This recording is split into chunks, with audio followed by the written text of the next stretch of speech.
ओम नमो भगवते वासुदेवाय। ओम नमो भगवते वासुदेवाय। ओम नमो भगवते वासुदेवाय। नारायणं नमस्कृत्य नरं चैव नरोत्तमं देवीं सरस्वतीं व्यासं ततो जयमुदीरयेत्। नष्टप्रायेषु भद्रेषु नित्यं भागवत सेवया Bhagwati उत्तमश्लोके भक्तिर्भवति नैष्टिकी।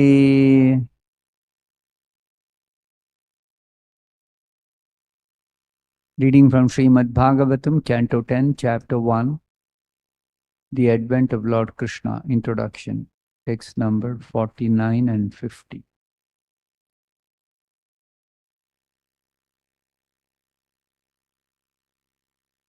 Pradaya Mrityave Putran Pradaya Mrityave Putran Mochaye Kripanam Imam Mochaye Kripanam Imam Tuta Me Yadi Jayeran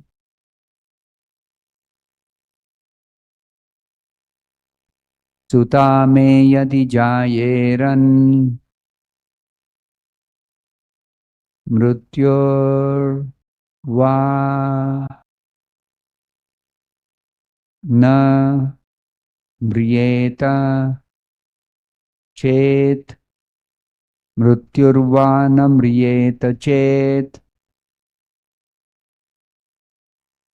hridaya mrityave putran mochaye kripanamima Suta me yadi jayeran mrityurva mriyeta chet.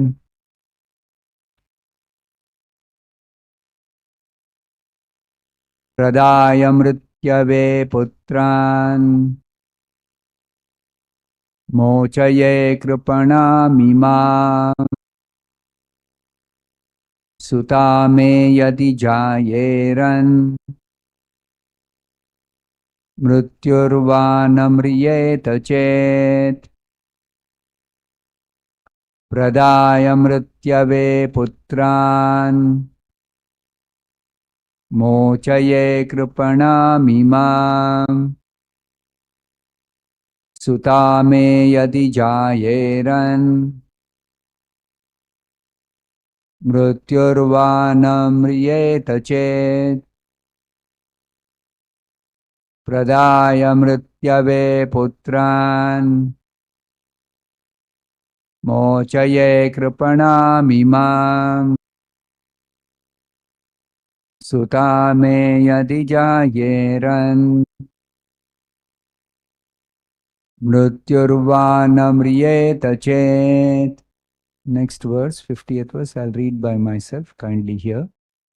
Viparyayo va kim nasyat gatir dhaturduratyaya upasthito nivarteta nivritta punarapatet.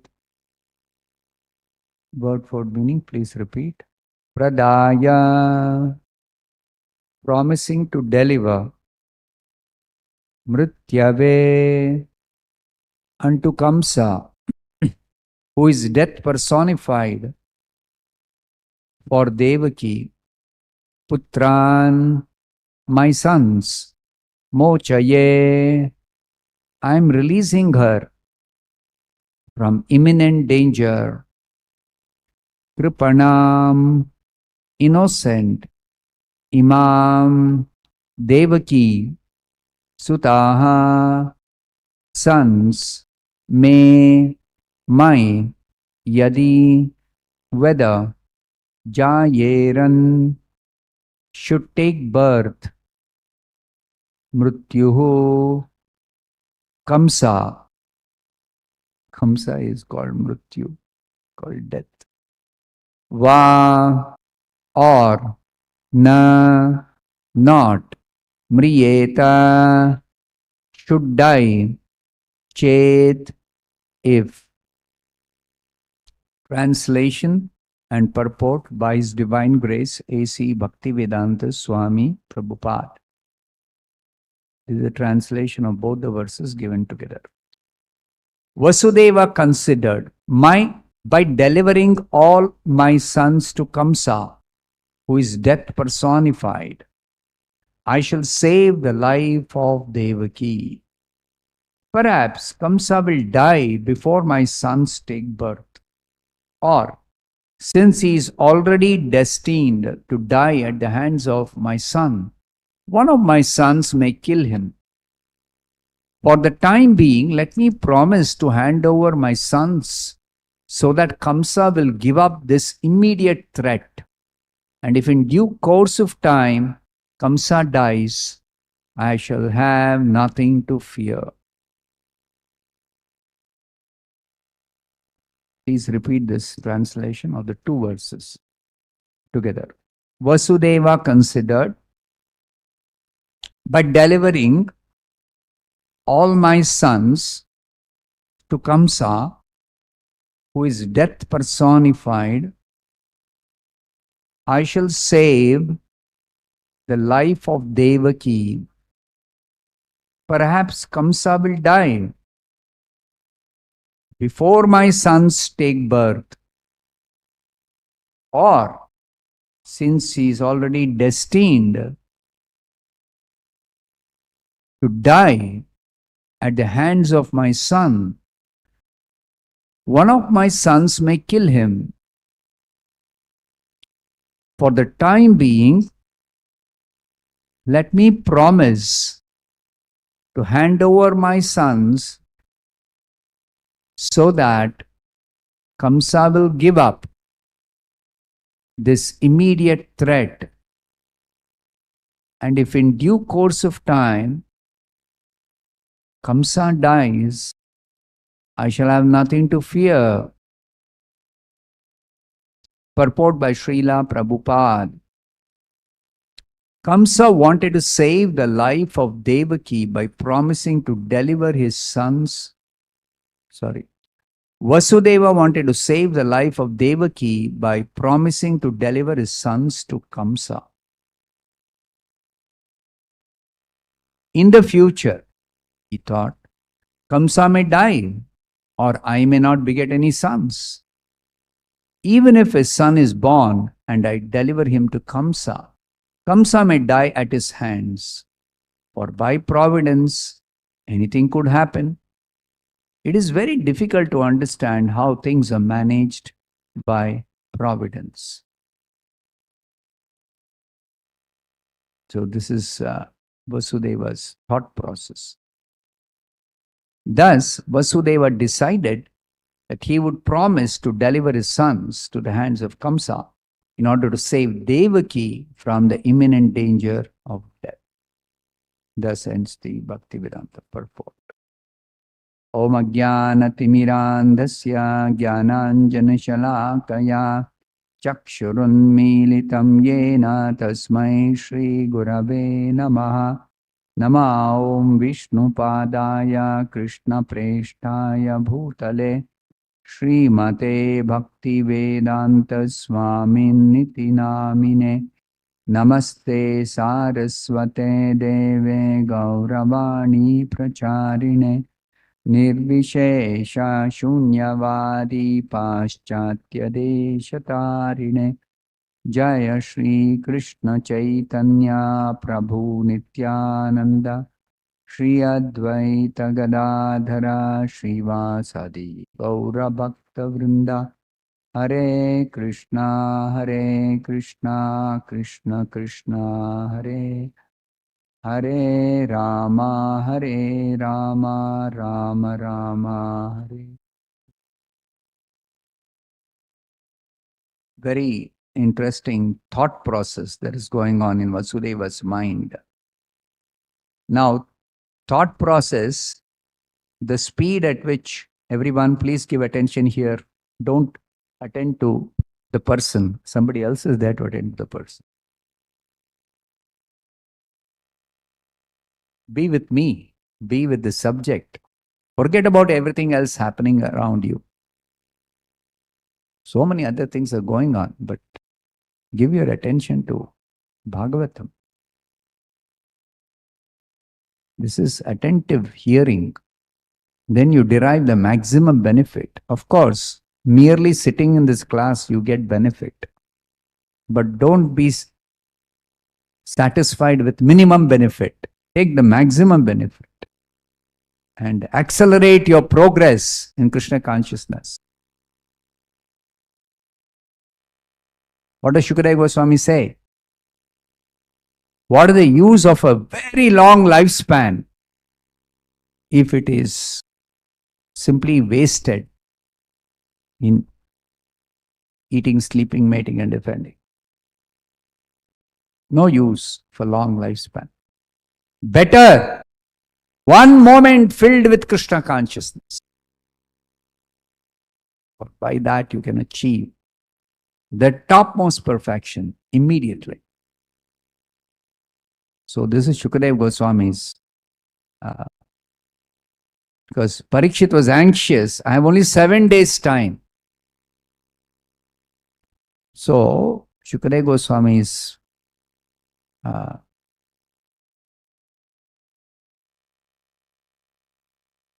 analysis of this short or long duration of life is not important. Whatever time you have, whether you are utilizing the time in Krishna consciousness, that is important.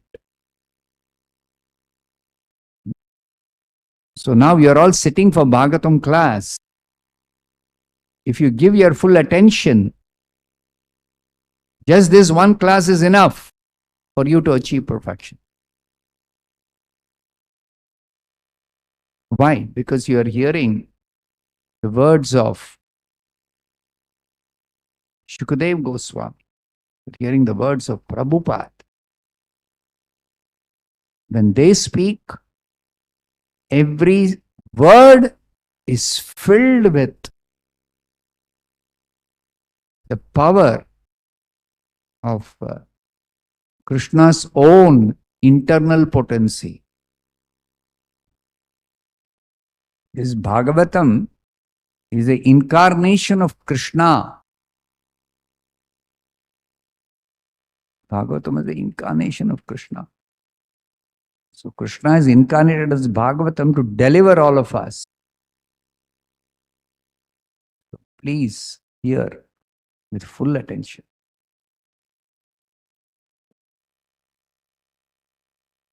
So the speed of the mind, this is what I was trying to explain. Prabhupada says the scientists know the speed of wind, the speed of light. Compared to the speed of the wind, the speed of light is many millions, billions of times more. But the scientists do not know even more subtle than light is mind. And the speed of the mind, incalculable. You cannot calculate.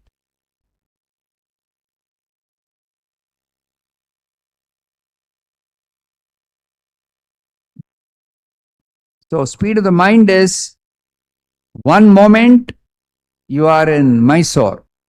Next moment you can be in America. Mentally. So the speed of the mind is incalculable. And Vasudeva has to think immediately what to do next to save Devaki's life. So he tried to pacify Kamsa and he could not. pacify him by speaking some philosophical words, appealing to his good sense, to his intelligence. That didn't work. So now he's thinking, what else can I do to save Devaki? So his thinking is, for the previous verse, his reasoning has been explained that one must try, an intelligent person particularly. Hare Krishna, don't talk. Please come here and sit. You are in the Bhagavatam class. You didn't hear me what I said. In spite of my telling, please give your attention, you're still not giving your attention. You should get into this habit. When you sit for the class, my attention, my time, my mind, my resources are meant for Bhagavatam. That's it. I'm not going to speak more than another 30 minutes. That's all. 30 minutes. Just give your attention, time, energy, everything. Forget everything else.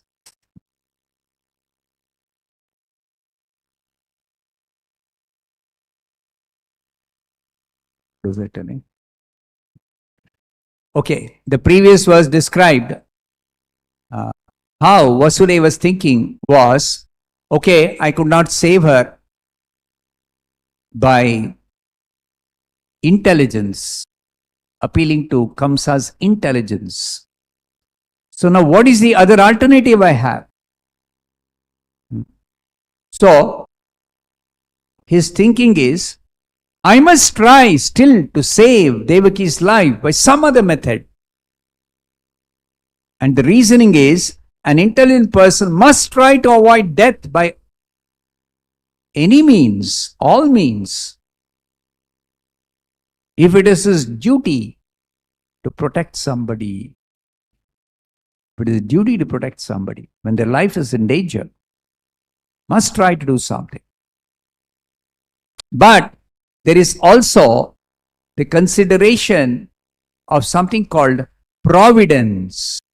Here, the word for providence used is Gatir Dhatu Duratyaya.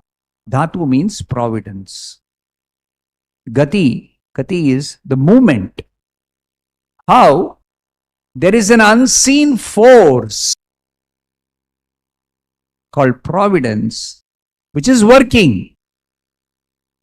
And to understand the working of this providence is very difficult. Duratyaya. So that is paraphrased by Prabhupada in the purport. It is very difficult to understand how things are managed by providence. Quickly, Vasudeva is thinking, what can happen? What all can happen? So, one of the ideas is that after all, Kamsa doesn't have any danger from Devaki. He has danger from the sons who will be born of Devaki. Because the prophecy was eighth child will be responsible for, will kill Kamsa. Eighth child. That's at least 8 years away or 16 years away.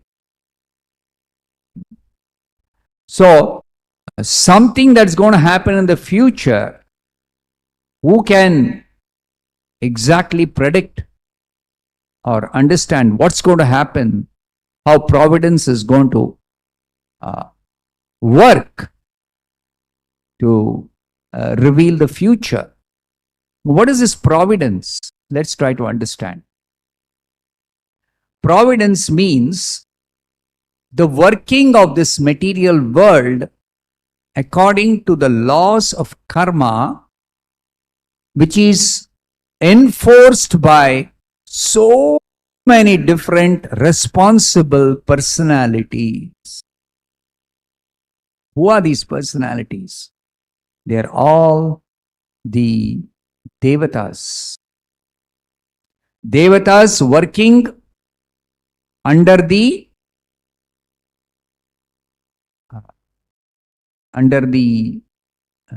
superintendence of the super soul as Kala.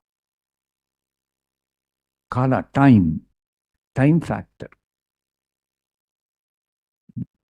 This Kala is pushing everybody towards some future destination,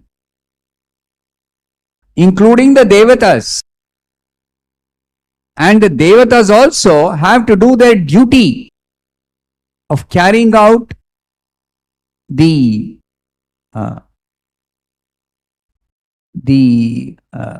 enforcement of Kala. What is the enforcement of Kala? As explained in the Bhagavad Gita, 3rd chapter, that the Devatas are administrators of providing and facilitating so many different material facilities. So it is by the arrangement of the Supreme Lord as the maintainer, Vishnu, through his time factor, through Kala, that the Devatas are giving whatever the necessities of the different living entities, especially the human beings on this earth. Like we depend on air circulation. So that air circulation is maintained by the wind god, Vayu Deva. But Vayu Deva has to manage the wind's air circulation throughout the universe. Millions of planets. So Vayu Deva has got thousands or tens of thousands of assistants. They are the subordinate demigods to Vayu Deva. So different kinds of winds are blowing, and each type of wind there is a controller. Nothing is happening automatically. Sometimes these scientists, they say, nature, everything is happening automatically. Nothing happens automatically. We cannot see the control of the Devatas, the actions of the Devatas in managing, in carrying out the different activities of ensuring wind circulation or air circulation, or even the fire element. How fire is there in wood, but unless it is ignited, the wood will simply remain as wood. Think about this. Fire is there in wood, but fire has to be ignited. Similarly, the air, there is the vital force in air. But unless that air is circulated, we cannot derive that vital energy. You see? Just like in this body, there is something called prana, the vital force, the vital energy, because with this body is living condition. But that prana is in the form of a subtle air in the body. So that subtle air has to circulate in the body. And there's a system for ensuring that circulation of the pranavayu. And the pranavayu is of 10 kinds. 10 kinds of pranavayu. See, all this the scientists do not know. Because it's subtle. They cannot, by using their instruments in the laboratory, they cannot figure out these things. It's very subtle. So, this pranavayu circulation happens by an arrangement called intake of food, intake of water, and then intake of air. We are breathing. And then all this is combined, and then there is some process called digestion. The fire of digestion will digest and then assimilate, and that assimilation will lead to the circulation of pranavayu. So, there are devatas who are actually making this happen. Nothing is automatic. Devatas. But these devatas are unseen by our ordinary eyes. They are working in the background. They're working in the background. So, this providence means the devatas are working to enforce the laws of karma exactly according to each person's destiny. Means each one of us, we have got a past. We have performed some activities. And those activities are taken into account. The resultant reactions of those activities are all stored up in our subtle body. And Kala will actually unfold through the devatas. And the devatas will actually act to give us the reaction that is due to us. Everything is a reaction. Everything we experience is a reaction. Materially, whatever we experience. So, this providence, how it works, it's exactly by providence that somebody has to quit the body or die at a particular time when their lifespan is over. Or sometimes untimely death before even the lifespan is over. They may die. So there are higher laws that are working, the laws of karma. So this working of the providence, that is the subtle laws, which are actually the laws of the Supreme Lord Krishna. Whose laws are these? Krishna. And who's enforcing? Krishna is enforcing. Krishna doesn't have to do anything personally. He has got his energies which are working. So the material energy is working according to his direction. Mayadhyakshena prakritihi suyate sacharacharam. Everything is moving. Everything is happening materially because of Krishna's material energy working exactly in accordance with the direction of Krishna.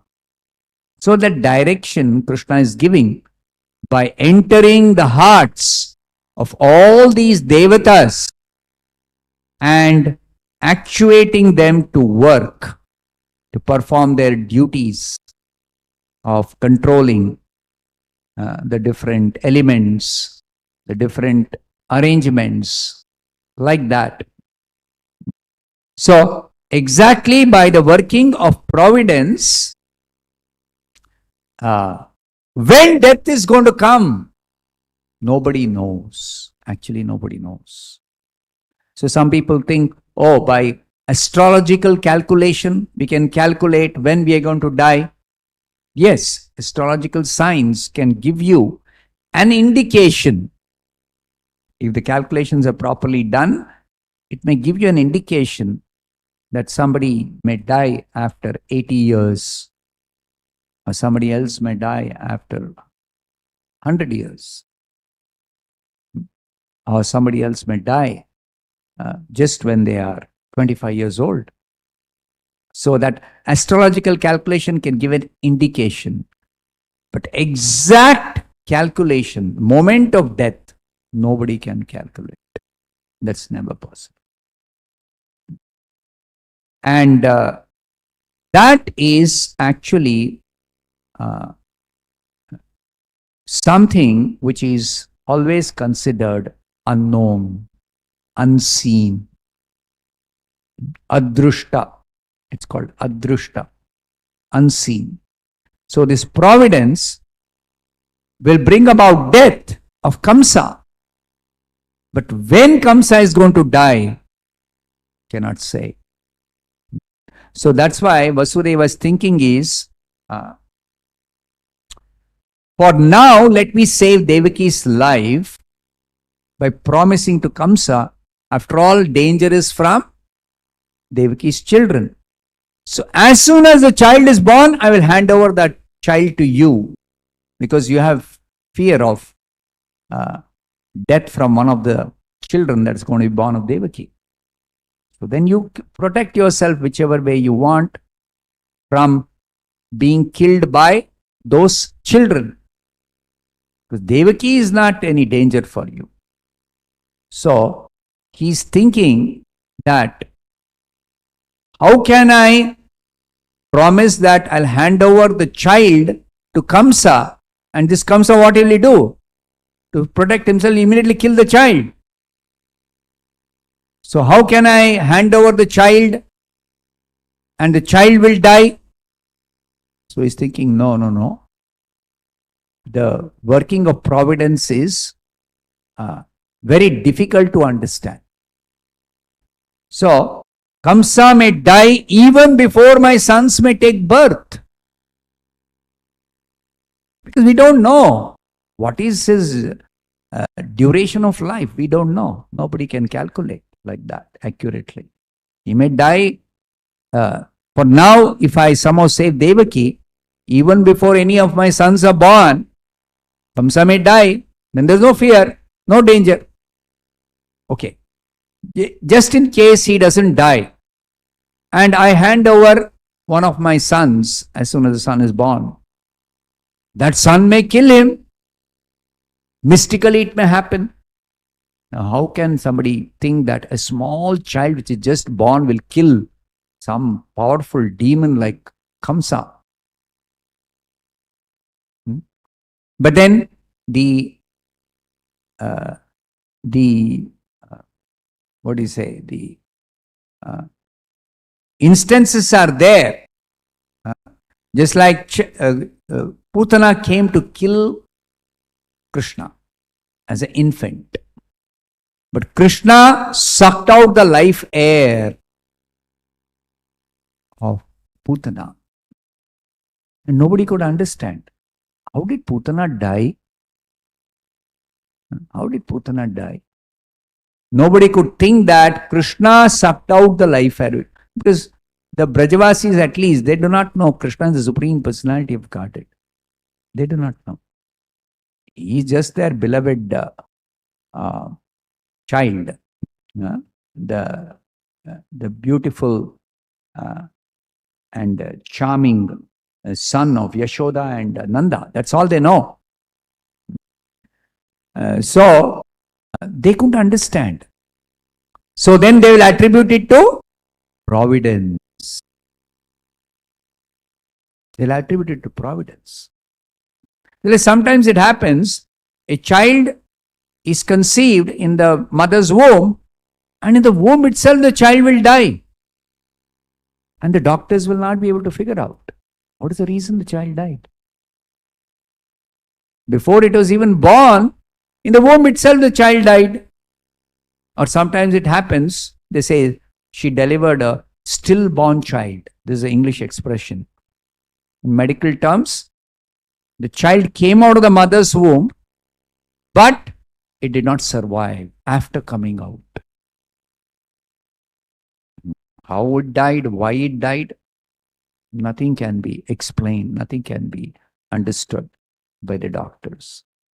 Because if it was dead in the womb itself, it wouldn't have come out. It wouldn't have come out. Only a living child can be actually delivered by a mother. But it just came out of the mother's womb and it died. Because that is the lifespan of the child. So, as devotees, one thing we should always understand, that the cause of death is not some disease or some accident or some injury or some organ failure. This is not the cause of death. Never.